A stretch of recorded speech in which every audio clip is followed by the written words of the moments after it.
coming up. I was thinking, okay, this might be one of those experiences where the building caves in on itself, and we're caught in the middle. After a magnitude 7.1 earthquake, some things will never go back together again. You basically have to go up and take the roof off. Others will be safer and stronger. We can't change the past, we can learn from it. Ahead, the puzzle of November 30th, 2018. So many pieces to understand. The picture that emerges 1 year later.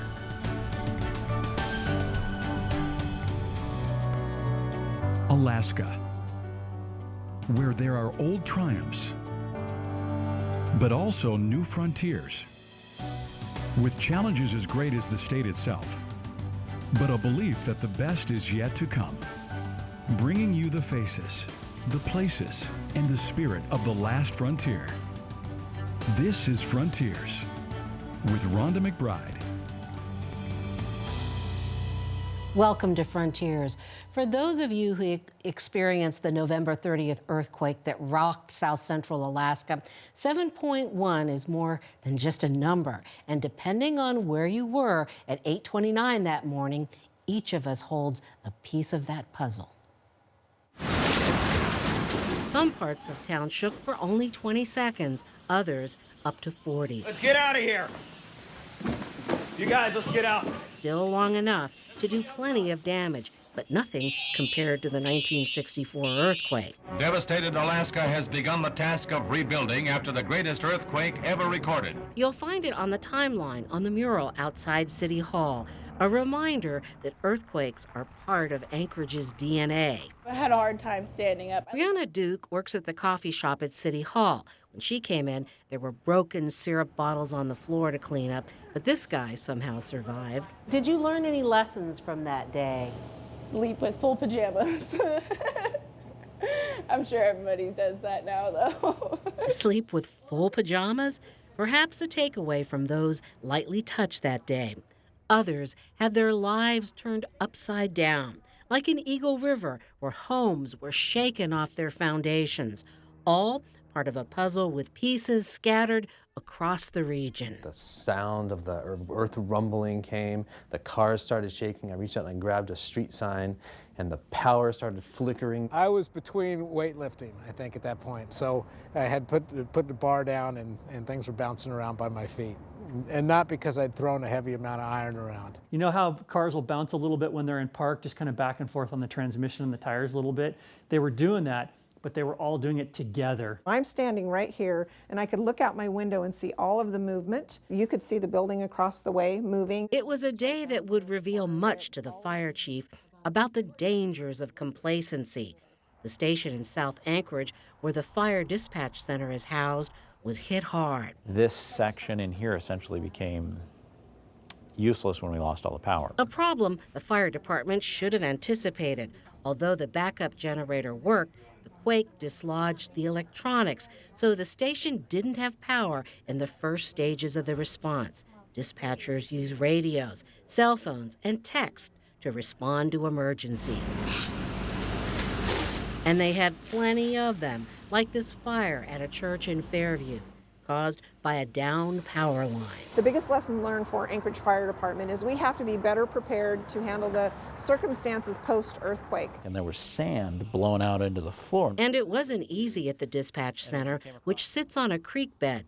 These slabs of concrete were jumbled up, and the sand below had liquefied and sprayed through the cracks. We had sustained some damage, but we didn't lose it. If we lost this, that's tens of millions of dollars to rebuild and relocate. But the real bottom line, no lives were lost. And look at how fast we got back on our feet, right? Just a few days, roads were repaired, things were functional, utilities were back online. And when you compare that to a 7.2 or a 7.4 earthquake anywhere else in the world, it's a matter of counting how many people died and how many months or years it's going to take to get back to normal. We realized that we did get some very lucky breaks. The municipal manager says it was a good thing that for the most part, the city had cell phone and internet service to see it through this disaster. Our structural engineers are out to do a more detailed assessment. I think we benefited from remembering that we should keep in touch with our own feelings and humanity. We also learned that day that it was okay to be afraid. Luba Barnetskaya dived under a desk at the courthouse. Even the footage doesn't do it justice because the room is literally going side to side and you can feel it. And while it was a day of destruction just down the street from the courthouse, hey, can I get a hoagie, Jay? It was also a day of connection. Have you ever been to an Aces game?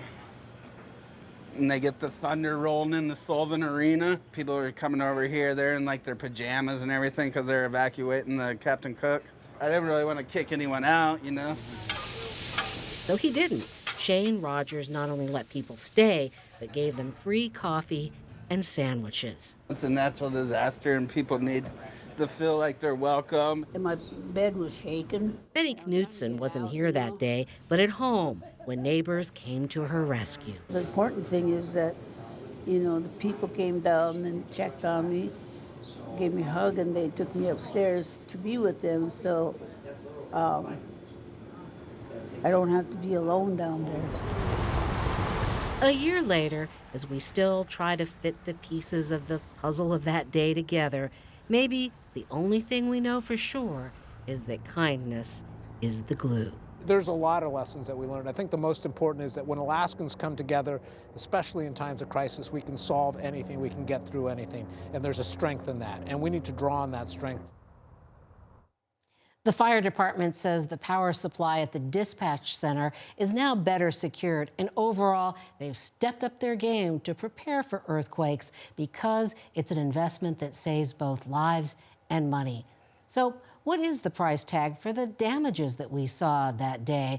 Well, here's one piece of the puzzle. The federal government has spent $130 million for the Alaska recovery effort, and out of that, about $85 million in low-interest loans and about $26 million directed to individuals and households. Well, up next, Joe Vigil takes you to the docks of Anchorage, why the port is an important piece of the earthquake puzzle that needs to be solved. What happens above the ground gets our attention first, but what about below the ground or under the water, like the Port of Alaska, another big piece of the earthquake puzzle that Joe Vigil is here to show us. Joe, why is this such an important picture for us to see? You know, running from food to your dinner table to fuel for your car, the port really touches many Alaskans, of course, not just here in Anchorage, but all across the state. And after the quake, as far as damage to the port goes, folks there said this time we got lucky. But when you take a closer look at the port, you wonder if planning had more to do with it than luck. The port in Anchorage was huge news in the late 1950s when construction started on the $8 million project, a structure to be proud of that would boost the local economy by providing goods to the greater Anchorage and rail belt areas, said the Anchorage Daily Times. The port was just 3 years old when it was tested, rocked by the 9.2 magnitude Good Friday earthquake in '64. You can see some damage to a fuel tank in this photo, but the port survived, while other South Central ports did not. Over the years, more docks were added to what is now called the Port of Alaska. But they too have been tested by time. Today, the piles that hold up docks are corroded, every single one of them to some degree, more than 1,400 in all. Then, another test of the port, the 2018 7.1 earthquake. Port offices took a beating, as did some of the earth the port sits on, but more concerning, so did the piles. These are all failures that we did not discover until after the earthquake. The port director recently showed us how some of those corroded piles split at the welds. Now, the port doesn't like to see isolated piles like this, but when they show up in clusters like they did on different docks after the quake, the stage is set for trouble. If a ship strikes a dock, the weakened and corroded piles could cause it to collapse. Also, Cook Inlet's silt is hundreds of feet thick, and if a quake causes it to liquefy, everything could crash down on the already weakened piles, sweep the docks into the water, and possibly put the port out of business.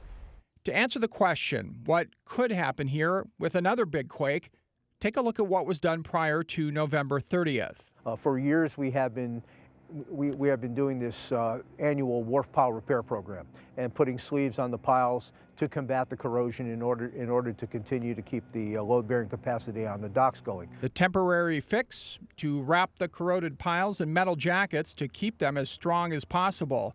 And the November quake was one heck of a test for them. None of the failures that occurred during the earthquake were experienced on any of those piles that we repaired.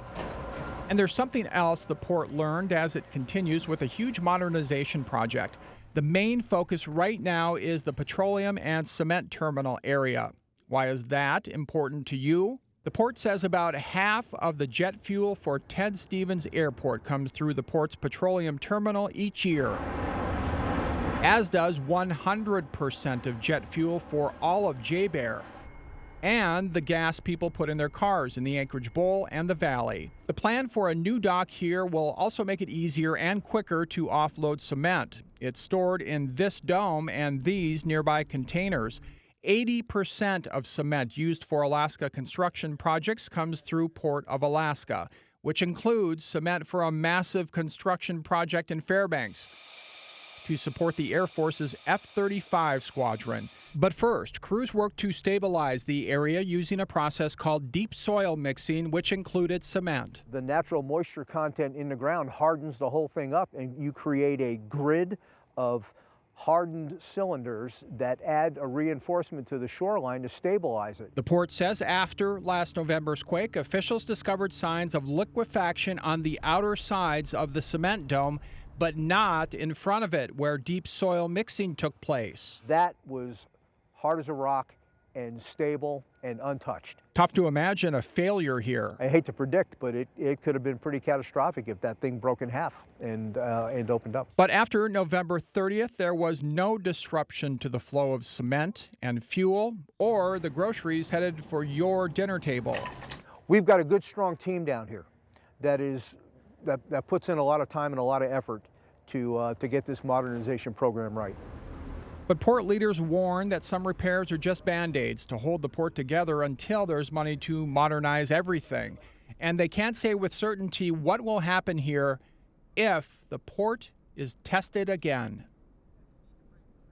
Now, the port has always tried to make clear the project is not an expansion. It's to modernize the port to make operations more efficient and make the docks much stronger to survive extreme seismic events for the next 75 years. So, Joe, how extreme of a seismic event is it going to be built to withstand after modernization? Yeah, that's the big question, and folks at the port say it really depends on the earthquake. What's the magnitude? How close is it to the port? How deep is the quake? How long does it shake? Is it just a few seconds or is it maybe a few minutes? All that being said, port officials say it would be built for something a little bigger than the Good Friday earthquake. Well, let's hope that doesn't happen. Right. Thank you, Joe. Sure. Well, coming up, life after a 7.1, how a school in Houston is stuck in limbo. No students in the Matsu School Borough District were injured in that earthquake, despite the fact that Houston Middle School suffered catastrophic damage. Heather Hensey looks at the destruction that's frozen in time 1 year later. Silent surveillance video from a Houston middle school hallway caught a dramatic before and after of the November 30th earthquake. That one actually fell and hit the locker. Days later, Senators Dan Sullivan and Lisa Murkowski toured the building to get a first-hand look at the aftermath. The devastation, when you look at what has fallen from the ceiling, this is not just a little bit of sheetrock debris. These are cinder blocks that are coming out of the ceiling. So just really almost shocking. We go underneath our desk. Every year, schools around the state take part in the Great Alaska Shakeout, where students practice what to do in an earthquake. Senator Sullivan said the absence of injuries shows how important those drills are. It almost seems like a miracle, but it's also good training, and young men and women, young middle schoolers who are keeping their heads about them and their wits and helping each other. Other schools in the district only sustained minor damage. At Academy Charter, did anybody get hurt? No. Did anybody get lost? No. When students returned to the classroom, teachers talked about what they did right. I was absolutely proud of you. You did a wonderful job doing exactly what you were supposed to do. Students dropped, covered, and held on. because of the shake and we didn't want to get hurt. While their school didn't have much damage, students found that wasn't the case when they got home.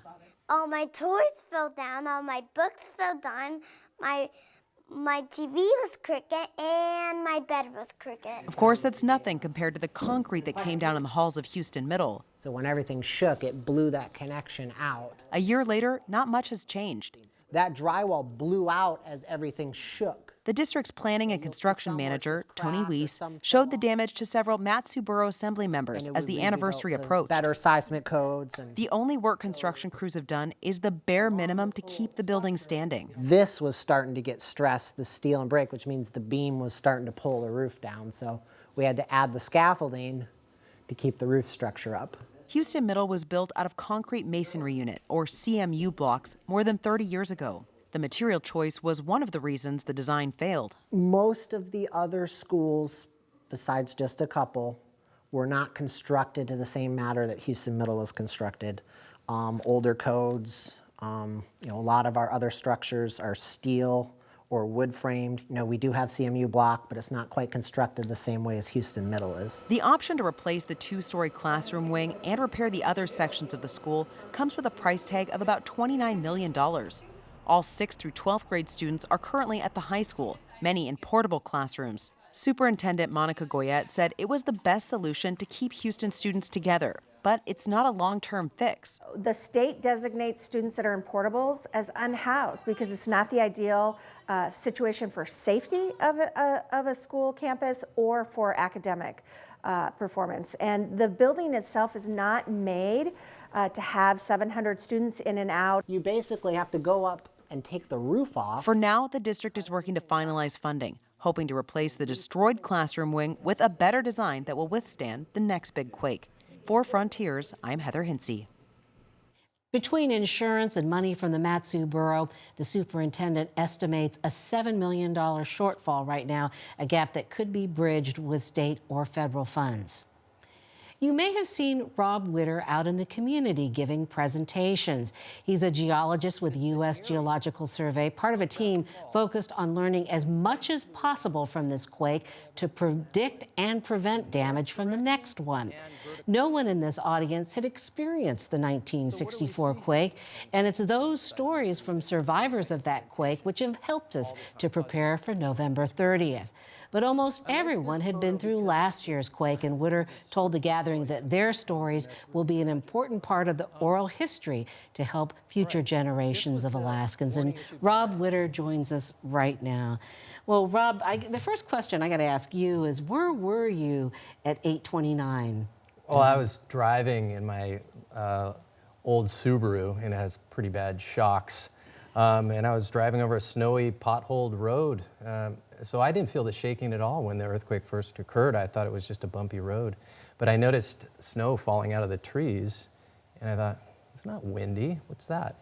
And then I saw a big shake the telephone poles and snow dropping off the wires. So that's when I knew it was an earthquake. Well, I met you and one of your colleagues, Adrian Bender, right after the quake. You were out surveying the damage out by Earthquake Park. That was one of the places that you were at. What did you learn from some of your initial surveys of the damage? Well, one of the big concerns we had in the day after the earthquake when we were surveying the ground failures produced by the 2018 earthquake, our biggest concern was, did the 1964 landslides that caused so much damage in Anchorage reactivate? And fortunately, what we found out is they didn't reactivate.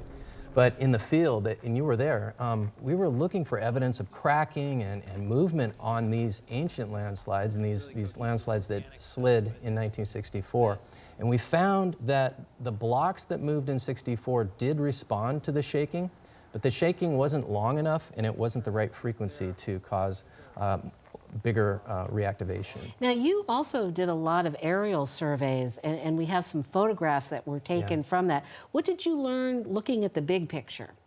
Well, we learned that there's two types of ground failures that occur. There's landslides and there's liquefaction. And it's important to get up into the air immediately after the earthquake because some of this evidence was covered by snow within days and other evidence was erased by high tides. So I have to show this photograph. It's a boulder. What did this tell you? This is one of the smaller boulders that fell down slope along the Turnagain Arm Trail. It's one of my favorite hiking spots. But this was a tiny one. We saw boulders larger than trucks that left a path of destruction as they tumbled down the hill slopes above the trail. So just what you see in front of you in town is not the whole picture. One of the things that was developed since the quake is this shake map. Now, can you tell us what the shake map is and why we need to see this? Yeah, the shake map is a near real-time product produced by the USGS and the Alaska Earthquake Center. And it uses seismic data collected by strong motion instruments in Anchorage and in the surrounding areas, as well as did you feel it reports from citizen scientists who report. And what the image shows you in the warm colors, the oranges and yellows, are the areas that shook the hardest. This is a map of shaking intensity, and you can see away from Point McKenzie, where the epicenter of the earthquake is, the colors turn from yellows to greens to blues, cooler colors that indicate lower shaking intensity. So I want to talk a little bit more about liquefaction, because so much ground in the Anchorage area is subject to that. What do we need to know about that? Well, liquefaction, you have to have three things for it to occur. You have to have sandy material that's constantly wet, so the groundwater table has to be high, and then you need seismic shaking. And what happens is the pressure between the spaces of the sand grains increases and causes it to lose strength and behave like a liquid. So it erupts out of fissures in the ground, like in this photograph, and it can kind of erupt in sand volcanoes on the surface, especially at the mouths of tidal creeks and rivers and streams. So let's talk about damage at Eagle River, because people assume that because we saw quite a bit of damage in Eagle River, that there were more forces at play here, more shaking. Yeah, it's not clear if there was greater shaking in Eagle River. There are fewer instruments there, so it's not clear if the shaking was greater than in Anchorage, but there clearly were more damaged residential structures in Eagle River. And FEMA and the municipality of Anchorage and geotechnical engineers with Golder have looked into that, and they found some interesting results. So building codes, I mean, that seems to be the key there. Mm-hmm. It seems to be that there seems to be a clear correlation between where building codes are enforced and where buildings did well. Well, Rob Witter, thanks for joining us. We'll have more of our discussion on the web with one of your colleagues, John Thornley. Thank you. Well, for those still in recovery from the quake, we hope that things get easier as time goes by. We mark this one-year anniversary in part to prepare for the next one, but also to share what we experienced. What did it feel like?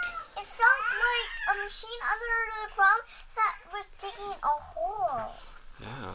In the grass. There's in dirt or on a rock that was going like this. Yeah. It was pretty loud. That was Ruby, the daughter of John Thane, a photojournalist here at KTVA. She was 3 years old at the time. So we leave you now with an excerpt from a video that Ruby and her dad put together to help her feel better. Thanks for joining us. We'll see you next week. There was a big earthquake.